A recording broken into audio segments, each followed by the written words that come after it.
Hi everyone, this is a tutorial for the left and right leaning decreases that are used in the ripple patterns for the 4-stitch brioche decreases.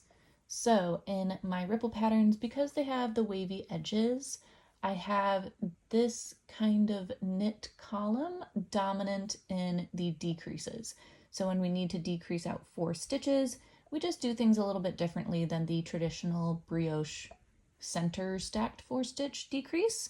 These are still a stacked decrease. It's not really any different. You're just stacking the stitches in different orders. So you can see this was the first decrease and it decreases out 4 stitches, 2 knit stitches. And then the second one, again, it decreases out 4 stitches and it's most obvious, which the 2 knit stitches that you see decreased, and then same on the other side. And we have this knit column dominant the whole time. So it helps to keep the edge of the pattern, and I think it looks kind of nice. So we will get into it with the tutorial. So for both types of decreases, they're worked across 5 stitches with 1 remaining on top, so it decreases out 4 stitches. I have this little cheat sheet here. So the left decrease, we are going to work stitch number 4, then stitch number 5, then 3, then 2, then 1. So let me show you how that's done. So this row of stitches here is going to be our last stitch that we work. It's going to be the stitch that's on top, and it's the one that kind of follows the edge. So the first thing we're going to do is slip these first 3 stitches, stitches 1, 2, and 3, to the right hand needle knitwise. So slip knitwise, slip knitwise, slip knitwise. Now we're going to work stitch number 4. That here is a purl, and we are going to knit into this stitch. Then take this stitch that you just knit, put it right back onto your left hand needle. Now we're going to work with stitch number 5. That's this one here, and we are going to lift this over the stitch that we knit. Now we are going to take that stitch back onto our right hand needle, and we're going to start taking these stitches and stacking them as well. So we're going to stack on top stitch number 3, and all of these stitches for brioche have their wrap if they have a wrap. So like this next stitch, this is stitch number 2, doesn't have a wrap. So just that purl stitch goes over, and now we have stitch number 1, and that's coming in with a wrap. And that is the decrease. So these 2 stitches, these 2 knit stitches, and these 2 purl stitches have been decreased, and we have this last stitch number 1 following the edge here on top. And then I just give it a little bit of a tug to tighten it up a little bit, and then we're going to work across. So for the right leaning decrease, we are again working with a knit column that's going to be on top here, and we are working with 5 stitches. So I'm going to do this one just because it's a little further in from the edge for this swatch, makes it a little bit easier to see. So I'm going to work up to 5 stitches before this, or I suppose 4 stitches before this. So that's stitch number 5, 4, 3, 2, and 1. So I need to work these 3 stitches.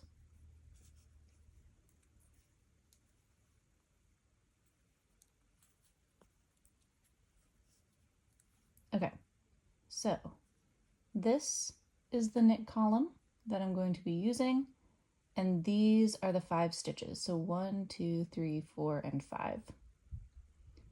So it's basically the same as the left, but opposite. So we're going to pass knitwise the first stitch and work into stitch number 2. And then we are going to slip stitch 1 back over stitch number 2 that we just knit. Then we're going to move the stitch that we had knit into that stitch number 2, and we're going to start passing these stitches over. So that's stitch number 3, we have stitch number 4, and stitch number 5. So stitch number 4, stitch number 5, and then I move it over to the right hand needle, and that way again the knit column stays in line and we have our decreased stitches here. So just give it a little tug, tighten it up a little bit, and then finish knitting this round. So now we are working with our contrast color, and this is the stitch that we decreased right here. And with our contrast color, really nothing changes. Because we have decreased out an even number of stitches, a knit and a purl, a knit and a purl, you're just going to brioche along as per usual. So this is a brioche purl row with our contrast color. I'm stuck a little bit there. Here we go. And then this is the stitch that we decreased. It just gets that shawl wrap, purl, yarn over, brioche purl, yarn over, brioche purl, and so on. And we're going to do the same thing for the right hand decrease. Work our way over,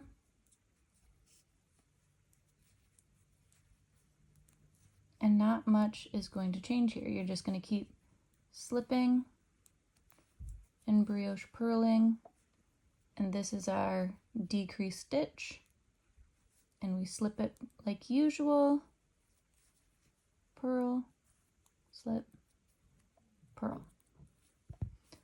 That is the front side of the work. For the back side, absolutely nothing changes. You knit it completely as per usual in brioche. So I'm going to do that off camera. So we have the front and back done here on both the left and right decreases. So this is what it looks like from the front. So this is our kind of traveling stitch that I like to think of it. It's following the curve. So in the ripple patterns, it's going to go in and out instead of doing that like centered double decrease. So we're keeping it following the edge on both sides. And then this is what that looks like on the back of the fabric. You have a little bit of like extra room here, honestly, because of the 2 stitches that are no more. But otherwise, it just keeps on going in.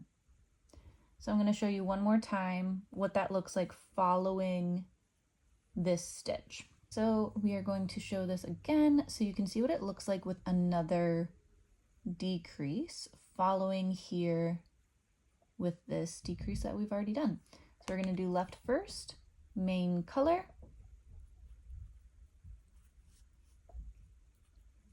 work up to the decrease. Now we're going to slip knitwise, slip knitwise, slip knitwise. So that's the first 3 stitches slipped knitwise. This is now stitch number 4 of the decrease, and we are going to knit that stitch, then put it back onto the left hand needle,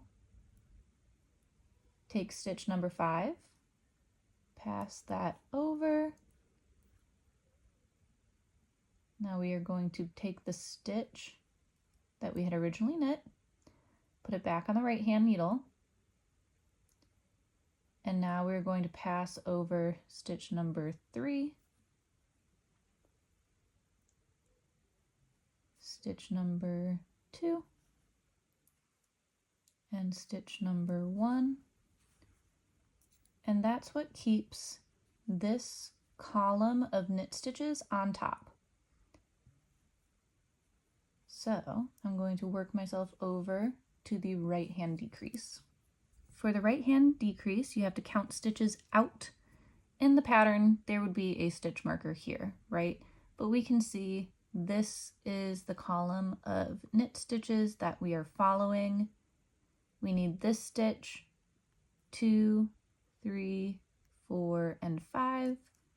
So I need to do one more, slip one yarn over. And now we are going to start working through these stitches. So slip one knitwise, work into stitch number 2.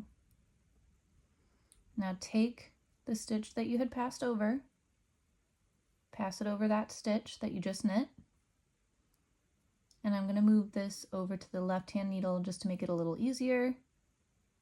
I'm going to slip stitch number 3 over, stitch number 4 over, and last stitch number 5 over, and then put it right back onto my right hand needle, and that way we have this traveling column of knit stitches. I'll just finish the row here.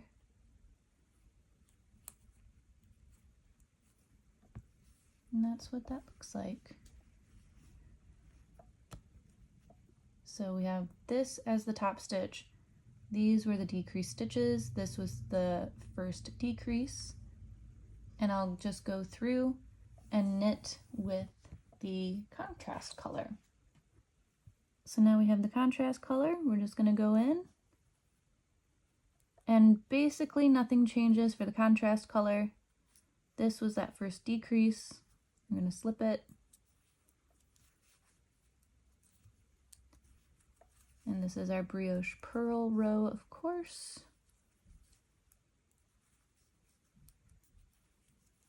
Here's our next decrease. We just slip one yarn over, brioche purl, slip one yarn over. That's the end of this row. I'll go ahead and do the back of the work again and show you what that looks like. All right, and this is how those decreases look after you have completed the wrong side rows.